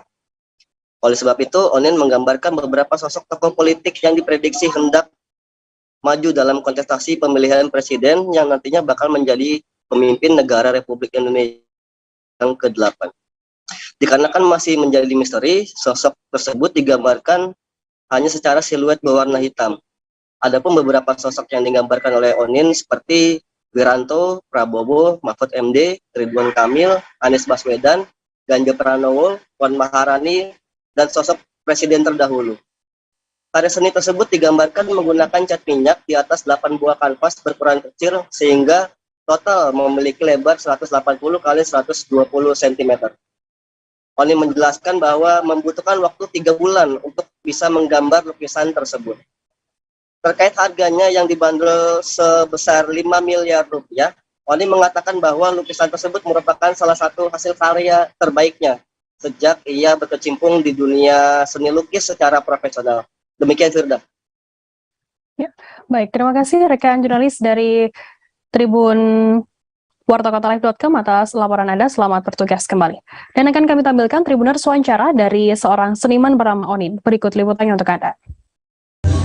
Tema atau ide gagasan misteri politis. Misteri dalam kamus bahasa Indonesia artinya sesuatu yang masih belum jelas, masih menjadi teka-teki, masih belum terungkap rahasianya, yang politis dalam kamus bahasa Indonesia yang berhubungan dengan politik. Politik itu berhubungan dengan tata negara, ya, pemerintahan dan sebagainya. Nah, maka karya saya ini untuk menuju ke ide gagasan itu, saya cari tokoh-tokoh politik, baik yang terdahulu yang sudah tidak ada maupun yang sekarang. Kemudian saya pilih pose-posenya sesuai dengan penampilan khasnya. Kemudian saya rubah menjadi siluet yang artinya tidak ada wajahnya. Agar apa? Ya tadi misteri. Apresian atau penikmat menduga-duga, menerka-nerka sampai ujung-ujungnya apa sih peristiwa yang saya angkat yang menjadi misteri. Seperti survei, orang senang kalau bisa survei, senang misteri. Ini calon. Bagi saya tegaskan, sebelum hasil pemilu 2024 terjadi, hal itu masih berupa misteri atau teka-teki. Virus Citayam Fashion Week merebak sampai ke kota Parepare. Di kota Parepare sendiri kegiatan itu tak dilakukan di jalan umum atau zebra cross, namun menggunakan pelataran Tugu Cinta Sejati Habibie Ainun di Jalan Bau Masepe, Kecamatan Ujung. Berbeda dengan pencetusnya, Parepare Fashion Week bantu promosi produk UMKM lokal. Dengan pakaian serba hitam, model Parepare Fashion Week berjalan dengan bergaya sambil memegang produk lokal tersebut. Informasi lebih lengkapnya akan disampaikan oleh rekan jurnalis kami dari Tribun Timur, ada Muhammad Yaumil yang akan melaporkannya. Silakan rekan Yaumil. Ya, baik rekan. Jadi yang bisa saya sampaikan dari Parepare Fashion Week ini adalah bahwa ada sekumpulan influencer, terus model dan duta pariwisata yang memperagakan atau mengambil ide dari Citayam Fashion Week. Tapi di kota Parepare ini berbeda karena juga menggandeng Himpunan Pengusaha Muda Indonesia ya atau HIPMI. Nah, di Parepare Fashion Week ini Tribuners model-model ini berjalan seperti dan bergaya terus memegang produk-produk lokal. Nah, jadi tujuan daripada Parepare Fashion Week ini selain bergaya dan juga tentunya mempromosikan produk-produk UMKM lokal yang ada di kota Parepare. Selain itu, seperti yang saya sebutkan tadi, Tribuners, bahwa ada duta pariwisata. Nah, Tugu Cinta Sejati Habibie Ainun merupakan salah satu lokasi pariwisata yang juga dipromosikan pada Parepare Fashion Week kemarin yang dilaksanakan di Tugu Cinta. Nah, dari yang bisa kita lihat dari situ, Parepare Fashion Week itu bahwa selain bergaya juga mempromosikan UMKM lokal dengan tujuan agar adanya produk-produk lokal ini lebih terkenal, lebih dikenal oleh masyarakat lebih luas. Melalui Parepare Fashion Week ini dan berkolaborasi dengan HIPMI, kemudian diharapkan dapat mengangkat produk-produk lokal Parepare. Seperti itu yang bisa saya sampaikan, Tribuners. Ya, baik. Terima kasih rekan Yaumil dari Tribun Timur atas laporan Anda. Selamat bertugas kembali. Dan akan kami tampilkan Tribuners wawancara dari koordinator kegiatan Ayu Wulandari. Berikut liputannya untuk Anda. Ini hari ini apa yang dilakukan? Jadi maksudnya mumpung sekarang lagi viral di Fashion Week, jadi kita manfaatkan, cuman kita versi beda, ya. Jadi yang biasanya orang pakai badan jalan, kita tidak, ya. Kita di sini karena kenapa? Tujuannya untuk memperkenalkan ikonnya Parepare, ya. Selain itu juga kita mau perkenalkan beberapa produk UMKM yang ada di Parepare, ya insya Allah semoga lancar. Itu. Seperti apa itu? Kenapa? Ada beberapa seperti all shop kuliner, ya. Jadi biar semua orang tahu bahwa oh di Parepare ada seperti ini, ya begitu. Oke, siapa nama lengkap Kak? Ayu Wulandari Dai Hasan. Apa bedanya ini sama Fashion Week di tempat lain? Beda, karena ada beberapa perbedaannya. Yang pertama kita ini terdiri dari betul-betul fashion model catwalk, ada dari duta pariwisata dan ada influencer, ya. Gitu. Terus kita juga tidak pakai badan jalan karena kita paham pelataran aja ya. Kenapa? Cuma pakai pelataran aja ya. Betul. Cuma pakai pelataran di sini saja. Gitu. Basuki Cahayapurnama alias Ahok batal melaporkan Kamarudin Simanjuntak, kuasa hukum Brigadir Nofriansyah Yosua Huta Barat atau Brigadir J ke polisi. Laporan tersebut terkait Kamarudin yang diduga menyinggung pernikahan Ahok dan Puput Nastiti Devi. Kuasa hukum Ahok Ahmad Ramzi mengungkapkan laporan tersebut dianggap hanya membuang waktu oleh kliennya. Hal itu diungkapkan Ramzi saat dikonfirmasi soal Ahok polisikan Kamarudin pada Selasa 2 Agustus. Ramzi menuturkan hingga kini Ahok belum menerima permintaan maaf dari Kamarudin Simanjuntak soal pernyataannya yang menyebut nama kliennya dalam kasus Brigadir J. Sebelumnya pada Senin 25 Juli lalu, Ahmad Ramzi mendatangi Polda Metro Jaya untuk berkonsultasi perihal pernyataan Kamarudin yang dinilai menyeret-nyeret nama Ahok dalam kasus Brigadir J. Berdasarkan hasil konsultasi antara dirinya dengan penyidik, Ramzi menyebut kasus ini sudah bisa dilaporkan secara resmi ke polisi. Ia juga telah memiliki beberapa bukti untuk memolisikan Kamarudin Simanjuntak akibat menyamakan kasus dugaan pembunuhan Brigadir J dengan penistaan agama yang menjerat Ahok beberapa tahun lalu. Menurut penyidik, kasus tersebut sudah cukup unsur mengaitkan penyemaran nama baik dan berita bohong. Sebelumnya, Ahok memprotes pernyataan Kamarudin Simanjuntak soal mengaitkan kasus kematian Brigadir J dengan pernikahannya dengan Puput Nastiti Devi. Tanpa alasan yang jelas, Kamarudin Simanjuntak mengaitkan fenomena itu sama dengan pengungkapan kasus Brigadir J. Kamarudin berujar jika saat itu Ahok diduga selingkuh dengan istri sahnya Veronica Tan, padahal saat itu Ahok sedang dipenjara. Ia justru mempertanyakan kapan Ahok dan Puput pacaran dan tiba-tiba bisa menikah. Permasalahan itulah yang dikaitkannya dengan pengungkapan kasus kematian Brigadir J saat ini. Ramzi menilai pernyataan Kamarudin adalah bentuk pencemaran nama baik.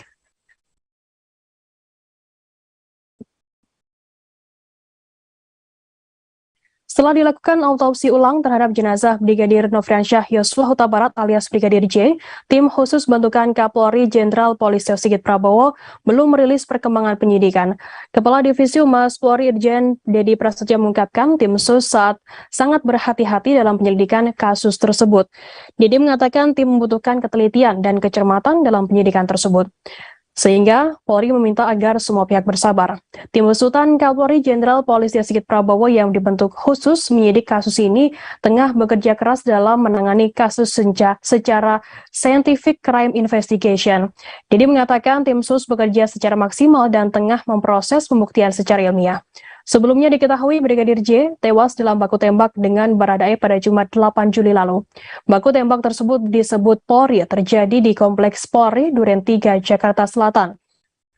Masih menurut keterangan polisi, Brigadir J tewas ditembak lantaran akan melakukan pelecehan dan menodongkan pistol kepada istri dari Irjen Ferry Sambo. Dalam kasus tersebut, pihak kuasa hukum menemukan sejumlah kejanggalan. Yang satu diantaranya adalah soal hasil autopsi yang dilakukan Rumah Sakit Polri Kramat Jati, Jakarta Timur. Menurut pengacara, di tubuh Brigadir J bukan hanya luka tembak yang diterima, melainkan adanya luka lain di bagian wajah, leher, ketiak, dan hingga kaki. Hal ini yang menjadi dasar pihak keluarga meminta dilakukan autopsi ulang kepada jenazah Brigadir J. Polri sendiri belakangan telah melakukan autopsi ulang. Autopsi tersebut digelar di Jambi pada Rabu 27 Juli dengan melibatkan Perhimpunan Kedokteran Forensik Indonesia. Akan kami tampilkan Tribuners keterangan dari pihak terkait dan berikut liputannya untuk Anda. Dari hasil uji balistik yang sudah dilakukan oleh Puslapfor terkait dua senjata yang diketemukan di TKP, yaitu senjata jenis Glock 17 dan senjata AS. Pendalaman yang dilakukan di TKP pada hari ini, yaitu untuk mengetahui yang pertama adalah sudut tembakan, yang kedua jarak tembakan, kemudian yang ketiga adalah sebaran pengenaan. Ya, ini didalami terus oleh Lafor, kemudian juga tadi hadir dari Nafis, kemudian hadir juga dari kedokteran forensik dan penyidik. Setelah pendalaman ini, nanti Pak Dirpidum tentunya akan melakukan langkah-langkah berikutnya. Saya minta kepada rekan-rekan untuk bersabar. Ya, karena tim sus bekerja tetap mengedepankan satu ketelitian, kecermatan, juga kehati-hatian. Ya, karena kerja tim sus nanti ini akan disampaikan secara komprehensif dan memiliki konsekuensi juridis. Ini yang saya minta kepada rekan-rekan untuk bersabar, biarkan tim sus bekerja secara maksimal, dan proses pembuktian secara ilmiah ini harus menjadi standar operasional di dalam proses penyidikan. Ya. Kemudian juga untuk kasus yang di Polda Metro Jaya, saat ini sudah ditangani oleh tim sus, ya, di bawah Katidjidiknya Pak Dirpidum. Kenapa itu kita lakukan? Dalam rangka untuk efektivitas, efisiensi manajemen penyidikan, agar proses penyidikan yang dilakukan oleh tim sus betul-betul secepatnya bisa kita ungkap terang-terangnya kepada masyarakat, tentunya dengan berdasarkan pembuktian secara ilmiah. Muncul nama Bribka Riki yang diduga merupakan saksi mata penting dalam kasus tewasnya Brigadir Nofriansyah Yosua Huta Barat alias Brigadir J. Selama ini nama Bribka Riki tidak banyak disorot publik terkait penembakan yang dilakukan oleh Baradae tersebut. Padahal saat kejadian, Bribka Riki juga berada di rumah dinas yang berada di Kompleks Polri Duren 3 Utara 1, nomor 46 Jakarta Selatan pada Jumat 8 Juli lalu. Ketua Komnas HAM Ahmad Taufan Damanik mengungkapkan saat kejadian adu tembak antara Brigadir J dengan Baradae, Ricky berada di lantai dasar rumah dinas tersebut. Menurut pengakuan Baradae, tiba-tiba saat itu dia mendengar suara teriakan istri Ferry Sambo dari kamar yang juga di lantai dasar. Lantaran mendengar teriakan yang cukup kencang, apalagi sampai namanya juga dipanggil oleh istri Ferry Sambo, Baradae langsung bergegas turun. Namun Damanik tak membeberkan lebih detail terkait di mana posisi ajudan bernama Ricky saat peristiwa penembakan antara Brigadir J dan Baradae tersebut. Padahal di keterangan yang didapat Komnas HAM saat itu Bribka Ricky juga berada di rumah dinas Ferry Sambo. Setelah terlibat adu tembak di mana tembakan dari Baradae membuat Brigadir J tersungkur, Baradae tak berhenti sampai di situ. Ia kemudian menembak 2 kali Brigadir J dari jarak dekat untuk memastikan Brigadir J telah tak bernyawa. Jika mendengar kesaksian Baradae seperti yang diceritakan Komnas HAM, maka setidaknya ada 4 orang di dalam rumah dinas saat penembakan tersebut terjadi. Mereka adalah Putri Chandrawati, istri dari Irjen Ferry Sambo, kemudian Baradae, Brigadir J, dan juga Bribka Ricky. Namun informasi lain muncul, kabarnya ada seorang lagi asisten rumah tangga atau ART yang berada di rumah dinas tersebut saat penembakan terjadi, namun kabar ini masih terus dikonfirmasi. Sebab Komnas HAM sebelumnya telah memeriksa seorang ART, namun belum dijelaskan posisi ART dimaksud saat kejadian.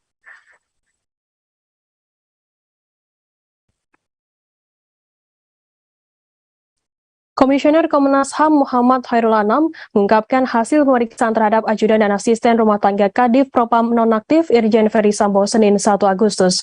Sejumlah ajudan dan ART Ferry Sambo menjalani pemeriksaan di gedung Komnas HAM Jakarta Pusat. Hairul Anam mengungkapkan pihaknya mendapatkan informasi terkait hasil tes PCR sebelum pihaknya memeriksa petugas kesehatan. Selain itu, pihak Komnas HAM mendapatkan dokumen yang memperkuat konstrain waktu kejadian tewasnya Brigadir Nofriansyah Yosua Huta Barat atau Brigadir J. Yang menambahkan Komnas HAM akan memintai keterangan Puslap 4 Polri terkait uji balistik yang menyangkut kematian Brigadir J. Diketahui ajudan dan ART Ferry Sambo telah mendatangi gedung Komnas HAM Jakarta Pusat pada Senin 1 Agustus lalu. Mereka memenuhi panggilan Komnas HAM untuk menjalani pemeriksaan terkait baku tembak yang menewaskan Brigadir J. Salah satu ajudan yang diperiksa pada Senin merupakan ajudan yang pekan lalu belum bisa hadir dalam pemeriksaan pada Selasa 26 Juli. Sebelumnya Komnas HAM sudah meminta keterangan 6 dari 7 ajudan Ferry Sambo termasuk Baradae. Selain 7 ajudan Ferry Sambo, Komnas HAM juga sudah memanggil tim forensik Polri yang melakukan autopsi dari jenazah Brigadir J. Kini Komnas HAM telah mengantongi rekaman CCTV dan data rekaman Seldam di beberapa lokasi sebelum kematian Brigadir J. Akan kami tampilkan Tribuners wawancara dari keterangan dari 2 komisioner Komnas HAM. ADC dari Irjen Ferry Sambo. Yang kedua kemudian asisten rumah tangga dari Pak Ferry Sambo dan Bu Putri. Terus satunya itu nggak datang, yaitu petugas kesehatan yang pada hari Jumat melakukan tes PCR kepada beberapa orang yang ada di rumah pribadi di Jalan Saguling. Itu kira-kira proses hari ini, dan kemudian memang kami mendapatkan pengajuan yang cukup signifikan. Kenapa signifikan? Karena melengkapi keterangan yang sudah disampaikan pada minggu lalu oleh ADC yang lain. Itu yang pertama. Yang kedua juga kami memperoleh bukti tambahan terkait dengan PCR. Artinya sudah ada hasil dari tes PCR yang dilakukan oleh di rumah Saguling. Ini ada yang berbeda. Kemudian juga sebenarnya kan tadi Bapak bilang ada menambahkan keterangan lebih kaya. Mungkin bisa dijabarkan poin pentingnya, apakah ada fakta baru yang oleh Komnas HAM? Salah satu yang membuat ini kaya misalnya ya terkait apa yang terjadi di Magelang. Ya, kami ditunjukkan dokumen foto, ya nggak bisa kami tampilkan. Terus karena itu harus kita verifikasi. Terus kami juga diperkaya cerita-cerita yang terkait di Magelang. Mungkin itu. Pak, ini ADC-nya ini ADC yang ikut Pak Sambo dari Jogja ke Jakarta atau bukan, Pak? infonya kan ada ADC yang ikut Pak Sambo dari Jogja ke Jakarta. ADC yang diperiksa hari ini, ADC yang dimaksud itu bukan Pak? Semua ADC yang sudah dipublikasi dan teman-teman media juga mengetahuinya, ya itu pada saat ini sudah kami periksa. Pak, berdasarkan pengacaranya dari Brigadir J itu kan ada temuan bahwa berdasarkan hasil otopsi ini otak dari Brigadir J ini pindah ke perut nih. Tanggapan dari Komnas HAM seperti apa Pak? Yang pertama adalah kami menunggu hasil otopsi kedua pasca ekshumasi kemarin. Kami percaya ya kalau dalam penjelasan dari ketua tim yang melakukan otopsi itu di Jambi dilakukan oleh berbagai profesor dari berbagai universitas, ya kami akan tunggu itu saja. Ya, ada baiknya memang soal-soal terkait forensik, terutama kedokteran forensik. Viral di media sosial, video menampilkan peristiwa benda asing yang diduga meteor melintas di langit Lampung. Hal itu kemudian dikonfirmasi oleh peneliti senior Badan Riset dan Inovasi Nasional atau BRIN, Thomas Jamaludin pada Minggu 31 Juli. Peristiwa tersebut merupakan sebuah roket bebas peluncuran modul stasiun antariksa milik Republik Rakyat Tiongkok atau RRT yang jatuh di Samudra Hindia. Dari bantuan Pusat Riset Antariksa BRIN melalui situs pemantauan secara real time. Sisa roket milik Tiongkok tersebut jatuh pada Sabtu 30 Juli pukul 23.45 waktu Indonesia Barat. Sampah roket tersebut jatuh tak terkendali memasuki atmosfer bumi. Bahkan serpihannya juga melintasi wilayah Sarawak, Malaysia. Dari data yang didapat, bobot sampah antariksa JZ-5B tersebut sekitar 20 ton dengan ukuran 30 meter. Dengan ketinggian 120 km terpantau sampah antariksa RRT tersebut juga melintasi Sumatera bagian selatan dan Kalimantan Barat. Thomas menegaskan sampah antariksa tersebut tak berbahaya bagi biota laut di Samudra Hindia. Data orbit menunjukkan titik jatuh sampah antariksa itu berada di barat daya Indonesia. Thomas mengungkapkan apabila ada warga yang melihat adanya objek langit yang jatuh tersebut untuk segera melapor ke Pusat Riset Antariksa BRIN melalui emailnya perantariksa@brin.go.id.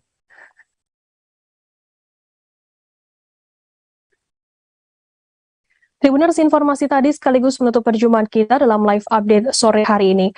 Jangan lupa saksikan terus live update di seluruh kanal YouTube dan Facebook Tribun Network. Saya Firdananda, beserta kru yang bertugas pamit undur diri. Terima kasih dan sampai jumpa.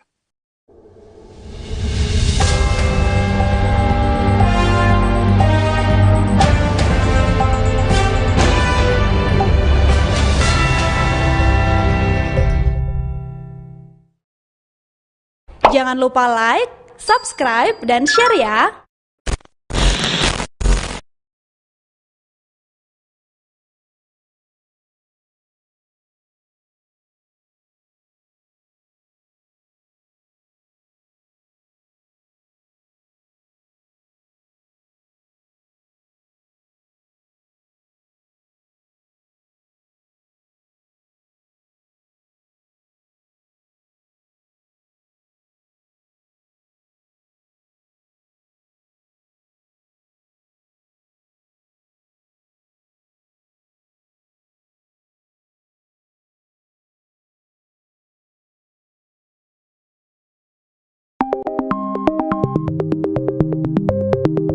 Menteri Koordinator Politik Hukum dan Keamanan atau Polhukam Mahfud MD menilai bahwa kasus tewasnya Brigadir Yosua Huta Barat akan terungkap.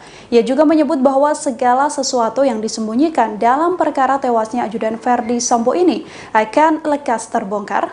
Mahfud MD menuturkan ia selalu mengikuti update perkara kasus tewasnya Brigadir Yosua Huta Barat. Ditemui seusai rapat terkait RKUHP di Istana Kepresidenan Jakarta, Mahfud MD menuturkan apabila ada hal yang sengaja disembunyikan dalam kasus Brigadir J pasti akan terungkap. Ketua Kompolnas itu tegas mengatakan enggan masuk ke substansi kasus tewasnya anggota Polri itu. Ia pun meminta agar masyarakat terus mengikuti perkembangan kasus ini. Ia berkeyakinan tewasnya Brigadir